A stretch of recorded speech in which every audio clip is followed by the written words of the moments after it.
சாத்தாங்குளத்தில் கொல்லப்பட்டவர்கள் கிறிஸ்தவருங்கிறதுனால உங்களுக்கு துடிச்சுது. இப்ப இங்க கொல்லப்பட்ட அஜித் குமார் ஹிந்துங்கிறதுனால வாய முடிக்கிட்டு இருக்கீங்களா?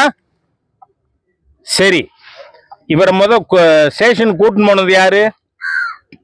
கோவில் ஈவோக்கு என்ன சம்பந்தம்?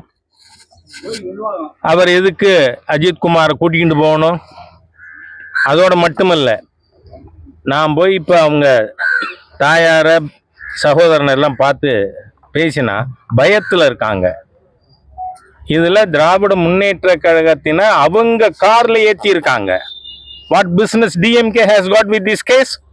அப்படின்னா இந்த கொலைக்கும் சேங்கை மாறனுக்கும் சம்பந்தம் இருக்குன்னு மக்கள் சொல்றது உண்மைனாகுமா? எதுக்கு தலையிடுறீங்க? காவல்துறையை நீதிமன்றம் பார்த்துக்கும். திமுகவுக்கு என்ன? எதுக்காக திராவிட முன்னேற்ற கழகத்தினரோட காரில் இவங்க அம்மாவையும் சகோதரனையும் ஏற்றணும்? அதுக்கப்புறம்